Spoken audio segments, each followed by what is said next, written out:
Welcome back. This is the last segment. It is still Wednesday, March the 27th. I'd like to thank again our volunteer crew and the Shaw staff that makes this program happen every couple of weeks. My guest in this segment is David Merner. David is running for the Green Party in the upcoming federal election this October in Esquimalt-Saanich-Sooke. So, David, why are you running for the Green Party in Esquimalt-Saanich-Sooke? I believe that climate change is a real issue. I believe the scientists who say we don't have much time to deal with it, and that really it's a climate crisis. And it's clear to me that the Green Party has been most consistent and the most serious party in terms of addressing this climate crisis. I've also worked in government for 28 years, and I've seen how hard it is to get governments to shift and do the right thing. And so I believe I could probably make a contribution. Elizabeth May's been in the House of Commons for many years fighting all alone, and she needs some help. So those are some of the reasons that I'm running for the Green Party. Okay. Well, of the party leaders, I would certainly put Elizabeth May at the top. Mm-hmm. What is the NDP's position on, for example, one of the big issues here in BC right now is this liquefied natural gas that the provincial government is pushing through. What is the NDP's position federally on that, if you know? Jagmeet Singh has been very clear. He supports fracking in the Northeast and the LNG pipeline, which is really surprising. And I think I'm hearing on the doorsteps, and there are a lot of NDP folks in my riding of Esquimalt-Saanich-Sooke who are saying they're coming over to the Greens. They have given up on the NDP in terms of its environmental platform. Jagmeet Singh was, I think, one of the last leadership candidates in the NDP race to come out against Kinder Morgan pipeline. And people are just concerned. You look at Site C, you look at support for fracking in the Northeast, you look at all these policies that the NDP, both provincially and federally, have taken that are really detrimental to our climate and will contribute massively to global warming. And I think this is going to help people like me who are running in British Columbia for the Green Party. You've been door knocking, which I would think is a very difficult thing to do. I couldn't do it, but a lot of people can. Yeah. I'm glad you can. What are the issues that people are talking about? People are very surprised about climate change. I was out this afternoon knocking on doors, and elderly grandmother, Graciela was her name, was saying, we have to do this for my kids and my grandkids. And she was quite passionate about climate action, so we're hearing a lot about that. Another big thing we're hearing is disappointment around SNC Lavalin, the scandal in Ottawa right now, and how the Trudeau government seems to have lost its way in terms of basic ethical conduct. For a government to interfere in a prosecution is really going over the line, to listen to the lobbyists, and even to put it in an omnibus bill, which the Liberals said they would never do. They wouldn't use omnibus bills like Stephen Harper. There's a whole bunch of things that are happening in Ottawa where people are saying they're disappointed, even cynical about politics. With SNC Lavalin, just to get off the track here for a second, I mean, to me, this is exactly the way our government runs every day of the year, provincially and federally, and has for decades. The Prime Minister is the king. Any cabinet minister who doesn't do what the Prime Minister wants on any issue is removed. Yeah. I'm not sure why this has been made such a big issue by the media, but you've been in government, you're in politics. Yeah. I mean, is what happened here any different than the way the government works every day of the year? You know, it is different. I worked at the Department of Justice in Ottawa and in the Privy Council office, actually, and the clerk of the Privy Council just resigned last week. And rightly so, because there are some bright lines. Everyone knows you do not try and interfere for political reasons in a criminal prosecution. That's a bright line. People know that that's wrong. And for that to have happened here, I think Jody Wilson-Raybould's testimony was very clear, very compelling, and it's clear that Justin Trudeau and the Prime Minister's office have really crossed the line, and it's shocking. And I think a lot of people on the doorsteps are saying that. Okay. Let's just talk about economic issues for a minute. What is, I mean, to me, the economy is a nightmare. Yeah. Just because it seems to be all built on debt and I'm not sure what else. What's the Green Party plan for the economy? Well, the Green Party is saying we need an economy that gets off fossil fuels. We need to electrify with renewable electricity our economy. We need an east-west grid, an electrical grid from coast to coast so that we can get off fossil fuels. And we also need to look at retrofitting and sort of repairing the damage that's already being done now by climate change. And so we're talking about a lot of things that involve new jobs.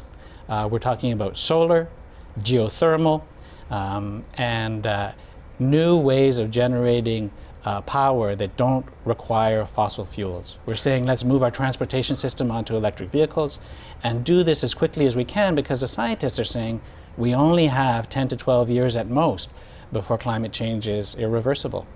It may already be irreversible, as you know. Some people are saying that. Regarding electric cars, I don't think we can afford electric cars. I think we have to move past electric cars back to public transit. Public transit is critical. It really is. And if we can electrify our public transit as well, battery technology is evolving. The cost of these batteries is coming down. You're right. Most people can't afford electric vehicles. I can't. But the costs are coming down and we're moving in the right direction. And I think that public transit is critical. And on South Vancouver Island, where I live, it's constant gridlock. You know, rush hour now is lasting 2 hours in the morning, 2 hours in the afternoon. And compared to the Lower Mainland, that's not bad. So we really need to do something about public transit. Do you have a position on the ENN? Yes, I'm a supporter of the ENN railway. I think that moving people out of cars and into public transit like that makes a lot of sense. I would say start where traffic is densest, you know, between Langford and Esquimalt, and let's do what we can. Also, we should be thinking about reviving the Blue Boat Ferry from Colwood to the base in Esquimalt, and I like this new proposal which says we could take a ferry actually right downtown. So getting people out of their cars and onto public transit, either by rail or by water, I like these ideas. Let's talk a little bit about democracy. To me, I mean, what government is supposed to be doing is making sure people have good information about important issues, finding out what we want, doing focus groups and citizens' assemblies and things like that. And then the government should be trying to do what the public wants. It shouldn't be about what the Liberal Party wants or the NDP or the Greens. It should be about what the public wants. Yeah. So does the Green Party have any intention or policies to move us in those directions? And if so, what? Yes, we do. And I love talking about this because I'm the Democratic Reform Critic for the Green Party. And it's going to be in our platform in 2019. In this campaign, we're committed, you mentioned constituent assemblies, we're committed to a constituent assembly on the future of our democracy. And we're also committed to citizens panels. So it's not the politicians driving this, it's actually citizens who are looking at the evidence and figuring out the solutions. Justin Trudeau promised in 2015 that it would be the last first past the post election. So let's put that into the hands of citizens in a citizens assembly and ask them to solve the problem. I'm sure that we will come up with a solution. My prediction is it'll be proportional representation, because that's really the best way to hear the voices of people in Canada as opposed to the voices of the politicians. If a politician represents a certain area and the politician thinks A, but the citizens in that area think B, and there's a vote in the parliament, how should that politician vote? What he or she thinks or what the citizens want? What I would say is the Green Party has a solution on that. All the parties, NDP, Conservatives, Liberals, whip their members. They force them to vote along the party line. And the Greens do not whip. It's part of our party policy. We want our MPs to vote their conscience. We don't want our MPs selling a line to constituents from Ottawa. We want them representing their constituents in Ottawa. So we are the only party that says we will not whip our MPs. You should listen to your constituents and then act on your conscience in Ottawa as an MP, which is very different from the other old line parties. Okay, but listening to your constituents and then acting on your conscience is not exactly, because you may say, okay, my conscience says I'm going to vote A even though they want B. Yeah. Just in general, what do you think? I think that we should respect the MPs.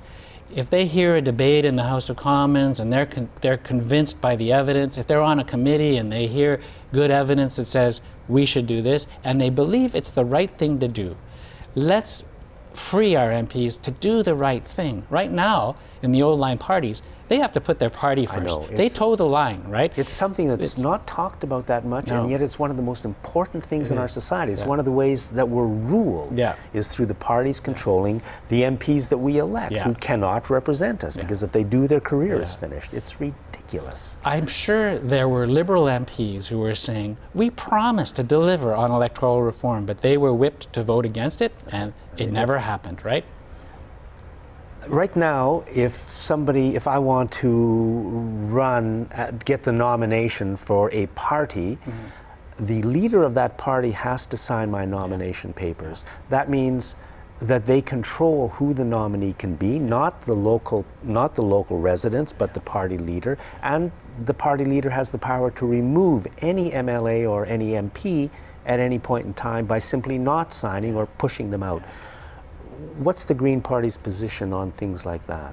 Pierre Trudeau was the Prime Minister when they brought in the amendment to the Canada Elections Act to make that happen. Right. And we're saying we should change the Canada Elections Act, reverse that policy. We should not be putting so much power into the hands of party leaders. And it should be up to the constituency associations in the ridings to decide who their candidate should be. So that's our policy.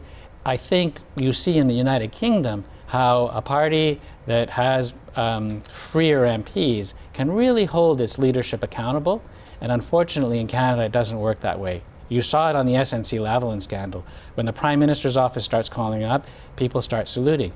Good for Jody Wilson-Raybould that she didn't do that. She abided by the law and protected the prosecutors. But the power of the Prime Minister's office is a real problem, and part of it is that point you make about the Canada Elections Act and signing off on members of Parliament. Do you want to talk for a moment about Prince Edward Island? Yes, I'd be delighted to. Prince Edward Island is going to have a provincial election in April, and the Greens are 10 percentage points ahead. PEI has never elected a Green government. Nobody has ever elected a Green government. It's always gone back and forth between the Conservatives and the Liberals. It's unbelievable. It is unbelievable. I was campaigning in New Brunswick for a Green Party candidate last summer, and somebody said to me, "This riding has been Liberal ever since Noah came ashore." And you often hear in the Atlantic provinces, it's either Liberal or Conservative, right? Yeah, but this time the Greens might actually win. It's unbelievable. It is unbelievable. And if that happens, it's going to help us nationally as well. Yeah. Well, it would be nice to have something different anyways, you know, and we hope for the best.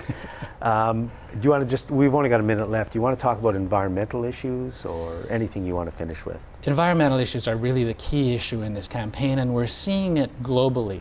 We're seeing it here on the front steps of the legislature in BC with the climate strikers, all these young people. I have 10 and 12-year-olds knocking on doors with me because they're saying we have to take action now. It's an urgent issue, and the 2019 election is going to be critical to this.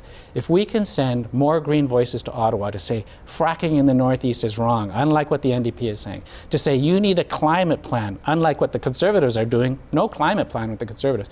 And the other thing is, don't say one thing before the election and do the opposite after the election. And that's what the Liberals have done with all their promises, so many broken promises. So we're saying, try something new, try the Green Party, because we are different and we'll make a difference in Ottawa. David Merner, thank you very much. Thank you. And thank you for watching this segment of Citizens Forum.